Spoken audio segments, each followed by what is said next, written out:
Alice felt her heart beating so quickly in her chest. She wanted to stay with her father. More than anything, she wanted to run over to him, throw herself into his arms, let him hold her, let him take care of her. Except he'd never held her. He'd never taken care of her. And whatever that was, the thing who had the face of her father 3 years ago, it wasn't her father. If he, or rather it, wanted her to stay, then she needed to get out. He looked at her.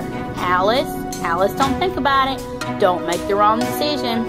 I'm sorry, she said, though she wasn't entirely sure why she said it. Maybe because this thing did look exactly like her father, and maybe because her entire life, all she wanted was his approval, like he approved of her brothers. Don't you dare, he screamed behind her, but she'd already turned. She'd already placed the key that was stained with her blood into the lock. Alice!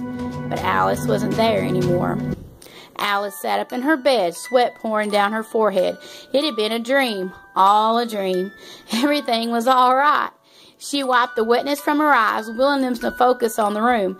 It was exactly how she remembered it. Her bedroom. Hers. Her room in the old white farmhouse. It hadn't burned down. It hadn't fallen apart. It was there, underneath her. She was home. Sunlight streamed so brightly from the window that it hurt her eyes, and she scampered across her mattress, leaned across the iron footboard of her bed, and shut the shutters.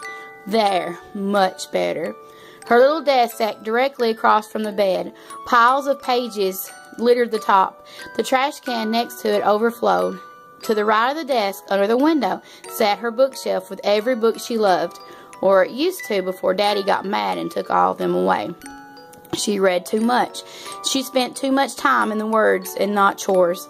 She needed to start behaving like a woman. She needed to learn how to take care of her husband someday. Books were stupid. Books were unnecessary. Books were Alice's life. Reading and writing were the only things that kept her sane.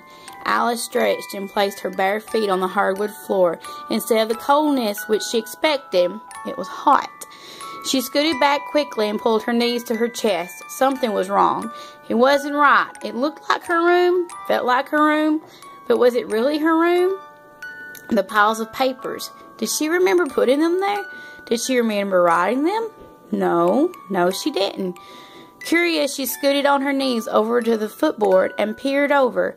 She couldn't read the words, but they were written in red. She felt a stinging in her hand, and the key, the one she'd used to open the door, the one stained with her blood, dug into her skin. Inside her head, she heard it hum. Her eyes went from the key to the door across the room. It was wooden, old, and seemed to bow in the middle like some sort of funhouse mirror. Alice had a choice. She knew she had to make the decision quickly, but which one should she make? Take the time to read the pages written in red, they might hold a clue after all, or run for the door before it was too late. Alice's fate is in your hands.